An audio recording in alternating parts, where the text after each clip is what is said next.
So I'm a feminist. That should My be question interesting. is about the role of women, though. What should women's role in public and private life look like, and what are the material benefits of that? Well, thank you for that. Can I take it? I don't even want to take this detour, but can we both agree on what a woman is? Yes. An What is a adult woman? human female, it's a biological state of being that is also socially experienced. Can I please elucidate just one example of that social experience? Yeah, I was going to answer your question, but sure, go ahead. Yeah, okay. So let's say you're a member of a tribe, and that in that tribe, you have the biological female anatomy, and in order to become a woman in that tribe, you have to also get a tattoo. That's a social experience that's mapped onto biological reality. So can a woman have a prostate? Can a woman have a prostate? Biologically speaking, a woman is an adult human female that has a biological reality, but it's also a social experience, right? So I don't... Yeah, it's super easy. Like, can a woman have a prostate? So as per my definition of woman, I would say that people who have a prostate are biologically male, but they can sometimes be socially treated as women. Okay, got it. So women can have prostates. Got it. Okay. So you're a feminist that actually isn't just fighting for women, you're also fighting for men. So, yes, men also experience harms from patriarchy, but I argue... We're talking about the same feminism, though, just make sure. Yeah, sure, go ahead. So, men also experience harm from patriarchal domination, but I would argue that those harms come from that system of domination itself. In the same way, for example, this isn't a threat, but if I reached across and punched you in the face, then my hand might hurt. Right? So, are we understanding that there are, patterns of power? So, I would also fight for the rights of men as a feminist, just as I would fight for the rights of women. Sure. You think women are happier than they were 40 years ago? I think... No, they're not, and no data supports that. I would have a few responses to that. I think that... I bet you would, every feminist does. Women report more stress and dissatisfaction today because, not because they have more rights or because of feminism, but because they're under dual pressure to both excel professionally and also because of the domestic labour in homes that is structured around outdated expectations. So, for example, studies like the OECD's Better Life Index show that women's life expectancy, education levels, professional achievements have risen in countries with higher gender inequality. So I would argue that what you're calling unhappiness is actually visibility, because now we hear women expressing dissatisfaction, whereas in the 50s, we prescribed them Valium and we lobotomized. Look at this guy in the back. He's speaking too fast. This is how I feel listening to a feminist talk. This guy's face right here, that is how I feel listening to this. That's really rich. I didn't know women not to complain 50 years ago. That's funny. She knows that's funny. Look at her face. So, We've always been... no, hold on a second. Why are suicide rates going up more for women? I think that Forget encourages... complaining. Materially, women are killing themselves more. Why is that? I think that even if both men and women have become unhappier, men's suicide rates have risen as well, and that's also been exponential. Can you at least concede that feminism offers only one potential explanation? There could be also other explanations. Of course, obviously, but feminism is the glaring thing in front of us where we have fertility rates down, we have marriage rates down, we have unhappiness up, and we did something in the 1960s out of the universities of Bretty Friedan and Gloria Steinem and all these feminists that basically said, you're trapped in a home, go get a job, freeze your eggs, take birth control, and all of a sudden women are way unhappier than they were 40 years ago. And I just have to ask the question, why is that? Is it working? And maybe there are biological differences between men and women that we should respect, and that deep down a lot of women want to get married and have children. In fact, we should applaud it and we should support it, and we should say it means nothing if you're going to go be a CEO of some shoe company or be some banker in London. What matters if you raise children and you have something to pass down long after you're gone. I think I would bring 2 points. You see how no one clapped for that one? That just shows you how feminized the institutions have become, because they're in a university here and no one is applauding what should be just basic information that it is a female's duty to reproduce in the same way it is a male's duty to provide and protect.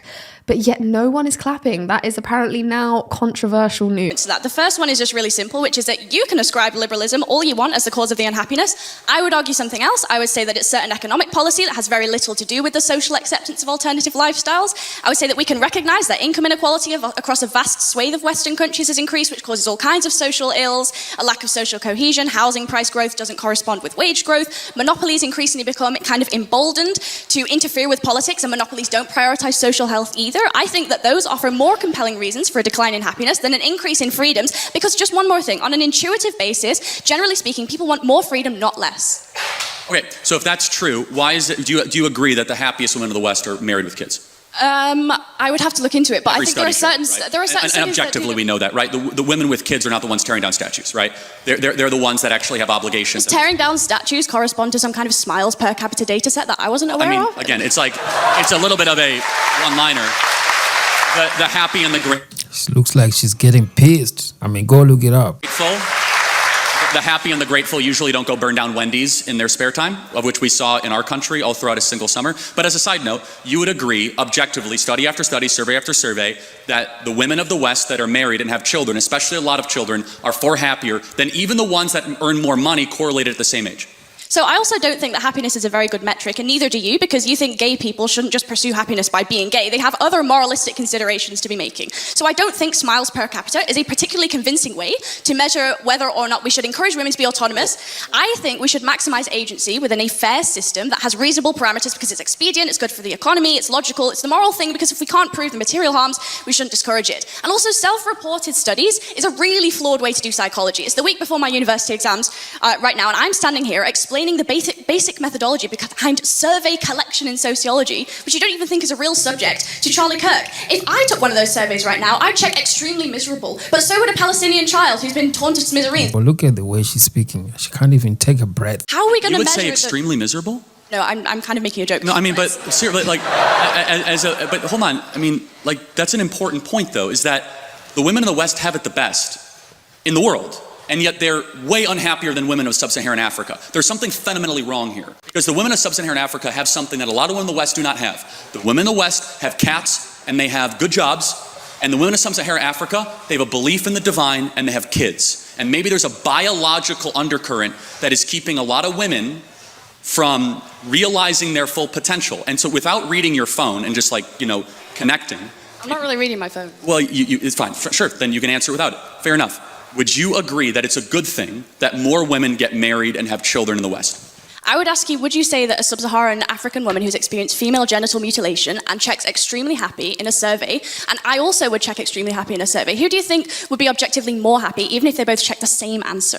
No, again, so I fully, if you want to talk about how Islam mistreats women, we could talk all day long. I'm all for that. Me too. Okay, good. So we agree. Yeah, absolutely. We actually have agree on agreement. many things. And we should shut off Muslim immigration to the UK, right? We totally agree. I think that all religious fundamentalism is bad, and if you take that logic, we should also not allow evangelical Christians into the UK either. Hold on. So hold on a second. Hold on. That's funny. Hold on. Can you show me what would your example, because I have 50, of a single Christian country that you would say mistreats women, right? America. Oh, really? Yes. We had a female woman vice president. We had a female vice president, a female speaker of the House. Women earn more than men in America. In Rwanda, female representation in government supersedes the UK by quite a lot. Did women get treated better in Rwanda? Okay, I might be super off this. Is Rwanda Islamic? I'm not totally sure. I don't think it is. Is it? I don't know, actually. It's not. So, again, we were just talking about Islam. It's a little bit of a side note. But you must be morally clear, because you brought up female genital mutilation, which is a teaching of the Islamic faith. But as a side note, again, this is very important, which is I'm not here to require you to do anything or not. I'm making a simple observation, which is objectively true regardless. The women of the West are miserable, and they're miserable for a reason, because we've told them to suppress how they are made by God and pursue something else and get a bunch of trinkets and get a bunch of promotions, and they end up at 38 years old with a big flat in London, and they're miserable.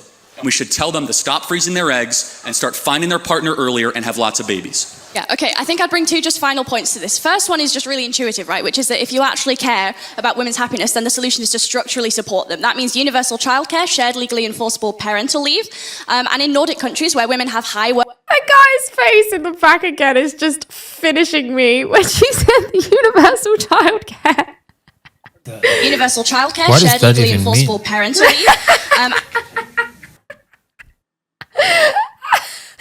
Oh, bless her. His reaction is just oh gosh, sweet girl. She's obviously really passionate about what she believes in, and she's worked really hard on this, you can tell, but it's just completely unrealistic. And that's the whole thing with feminism and thus Marxism and communism, is that it's all lovely in theory, You know, if you just look at like what's advertised on the label, it's all lovely. It's all about, oh, you know, lovely equality and everyone's fair and everyone's the same. And it's like, nature is bloody brutal, and the real world is nature, and nature just doesn't work like that. And his face is literally just describing that. I have to watch it again. Is to structurally support them. That means universal childcare, shared legally enforceable parental leave, and in Nordic countries where women have high workforce participation and also some state support, they report higher life satisfaction than in more conservative countries, including America. So if your metric is happiness, just use satisfaction surveys. You just told me they're BS. So our Oh, Charlie is like treating this in really good faith as well, because he can tell like this is just a very young girl who, you know, she's just going off of what she's taught, and this is what's taught in the institutions. And he can tell, you know, she clearly does have an art for public speaking. She's doing really well. She's got fire, but she's just misinformed. So I like the fact that Charlie is very receptive and, you know, respectful to that. Satisfaction surveys bullshit or not? Because you told me they're bullshit. Do you acknowledge satisfaction surveys or not? You just told me that they're BS. Do you think they're we can use that as data? I don't think that yes or no? It's the only sole data set, but it is a data set that necessarily you told me they're so matters. flawed and you self-report. Okay, by the macro self-satisfaction data, I am correct. And you are right. When you have paid family leave, you are happier. I'm actually a proponent of that. At Turning Point USA, we pay for 6 months when somebody has a child. I think there's a lot of agreement we can have on that. We need to encourage having more children. I think the Hungarian child policy is phenomenal. We should look at that, because the greatest thing that is plaguing the West is we're not having enough kids. And it's not just bad because we won't have a future. It's also bad because the present is awfully miserable for too many women as well. Okay, in which case I think we get...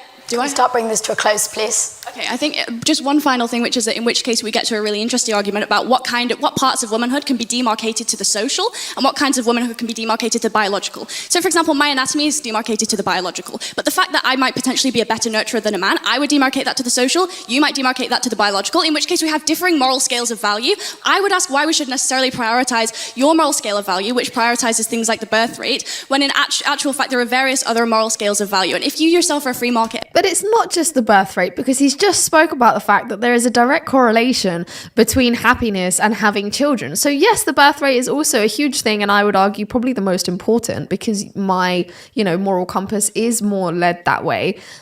But it is also on an individual level. Women who are single and childless are not happier than women with children. So it's like, you're kind of making a void point here.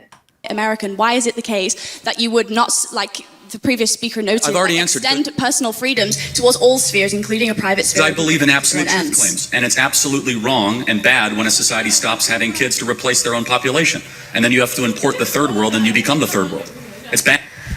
Mic drop. That. Yeah, we're going to take over the West. Yes, Africa is coming. Keep on depopulating yourself with all that BS. You know what I'm saying? That feminism and crap. I mean, we encourage that for the West because in like 20 years, 30 years from now, we know there's going to be crying. The young people are going to be coming from Africa, and that population is going to be mostly older people, I mean, who can't really do much. So they will be importing people from Africa. I think as Africans, that will be our foreign policy, that we should support the Western feminism so that they keep on doing that and shoot themselves in the foot. I mean, we encourage them to go on that route. Yes, she's talking a lot of biological this, biological that, and we have no idea what she even means. A woman is a woman, and they will know that transitional stuff that a dude can all of a sudden wake up and call himself, I mean, he's now a woman because the transition, I mean, whatever that thing is. They should keep pursuing that, man. I mean, we don't give a flying, yeah.